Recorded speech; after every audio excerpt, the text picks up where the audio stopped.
Survivor 50 is a landmark season that succeeds and fails in spectacular ways.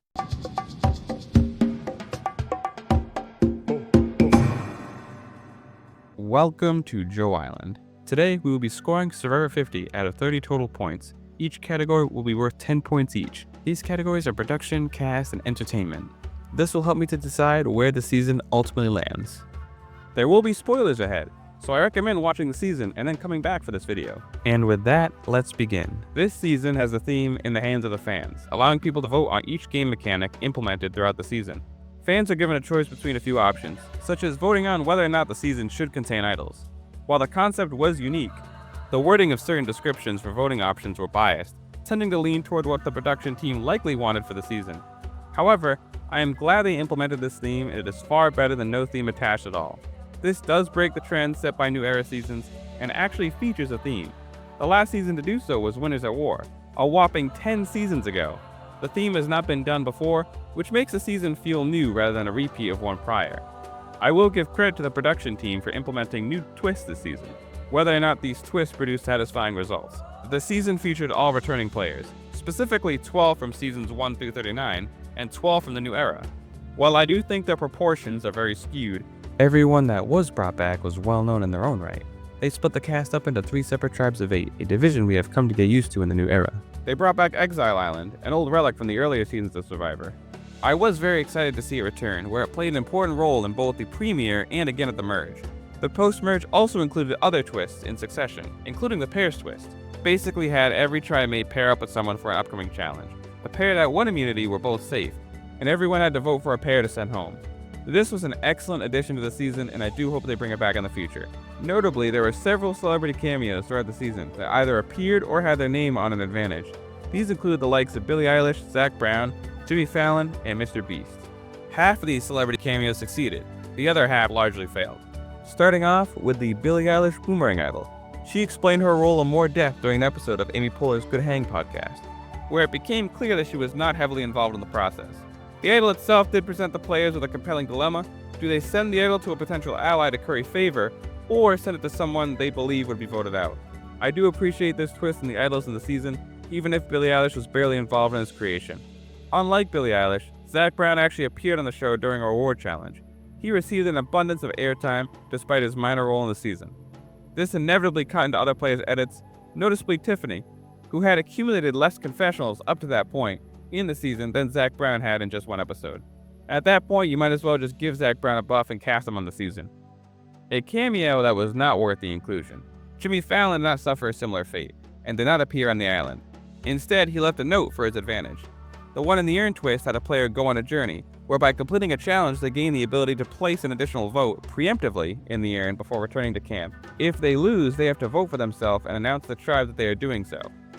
A high-risk, low-reward scenario for the unlucky recipient, who happened to be Christian. He lost the challenge and was thus booted from the season. The punishment massively outweighed the reward. Mr. Beast, however, combined the best of both worlds by both appearing on the show and introducing a compelling Beware advantage. This was announced at the auction, a well-put-together segment that improved upon its iterations in both Survivor 45 and 47 by returning to an older format while adapting to the new era. Mr. Beast's Beware advantage involved a player flipping a coin to trouble counsel. If the coin landed on what they called, the prize for the season would be doubled. The player would receive immunity for the round, and they would receive an idol. The implementation of this Beware advantage really felt like a tongue-in-cheek reference to the same coin flip from Beast games. I would venture to say that this was the best celebrity cameo by far, and gave us one of the best episodes we have seen in a long time. The production team swung for the fences, and while some of them were home runs and some of them were strikeouts, I would much rather have them take the swing than not. I would rate production a solid 7 out of 10. Next up is the cast. This category can make or break a season for me. A likable cast can carry poor production execution or doom a season from the start. The cast was incredible from the jump, being a full returnee season with memorable characters. Players this season tried to fix their past mistakes, but ultimately fell back into their old patterns fairly quickly, producing a similar result. This could be clearly seen with a few notable castaways. Ozzy, for instance, came in wanting to improve his past mistakes, but just like in Micronesia, he was voted out with an idol in his pocket. His elimination dealt a major blow to Suri, who had just been controlling the votes up until that point, Her social and strategic game were incredible, but she was unable to save herself at the final 6 with an immunity win. This created a similar result from her past season, where she was voted out just shy of the endgame. Unlike Suri, Aubrey was redeemed when she inevitably won this season. She came full circle from her time on Karan. Just like Michelle, she brought the right people to the end and won because of it, having a strong 4th quarter finish. Christian, on the other hand, had a clear presence on the show and received the most confessionals this season at 63.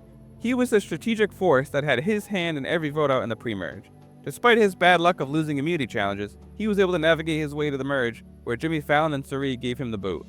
Rizzo, aka the man, the myth, the legend, R-I-Z-G-O-D, Riz God Baby, was yet another memorable player.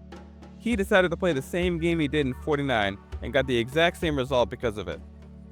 If you want to check out a more in-depth breakdown of Rizzo's game in 50, you can check out my comparison of him and Russell Hantz in their subsequent seasons. But anyway, the last notable contestant to be mentioned is of course Rick Devens. He played a very risky and chaotic game from start to finish. He hid a fake idol at Tribal Council to use as a bluff, flipped Mr. Beast's coin, and played his idol at the Power Broker Tribal Council before being voted out in Final 7. Overall, this was an elite returning player cast. Watching contestants either redeem themselves or repeat the very mistakes that defined their original seasons gave 50 a level of payoff few seasons can match. Some of the vote-outs were predictable, however, which does keep this cast from a perfect score. This cast scores a solid 9 out of 10. On to our final category, entertainment. While the pre-merge of this season was a mixed bag, Jenna Lewis targeting Suri out of the gate was fun to watch and made for an excellent premiere to the season. The Savannah Voot was a bit predictable, and the Disaster Vatu tribe made for a relatively predictable outcome in Q and Angelina's boots. However, the boot of Mike White was fascinating to watch, seeing Christian turn on his former David vs. Goliath crew in favor of Emily. I will say the Zach Brown episode does tank this portion of the game for me. It certainly leaves a sour taste in the viewer's mouth. This phase of the game had highs and lows, but it did set up a spectacular post-merge. Kicking it off was the Blood Moon twist. We saw the likes of Genevieve, Camilla, and Colby get the boot. This opened up the game and allowed other contestants to take the spotlight. Coach, for instance, took command of the Honor and Integrity Alliance and targeted Dee alongside Jonathan. This was especially fun to watch, seeing how hard Coach was driving and pushing for the vote. His authority became his undoing in the following round with the Pairs twist. This twist was a fine addition, unlike Jimmy Fallon's advantage in the following round. Christian was the unlucky recipient and was booted in large part by it. Despite that slump, the next episode was one of the best episodes the series had seen in a long time, featuring the auction, Chaos at Camp, and the Mr. Beast Super Beware advantage that saw Rick Devens flip a coin to increase the prize pool to $2 million, gain immunity for the round, and receive an idol. We then followed Aubrey's march to victory, where she took out the biggest threats of the game one by one until she was the last threat remaining. She won the season in an 8-3 vote over Jonathan.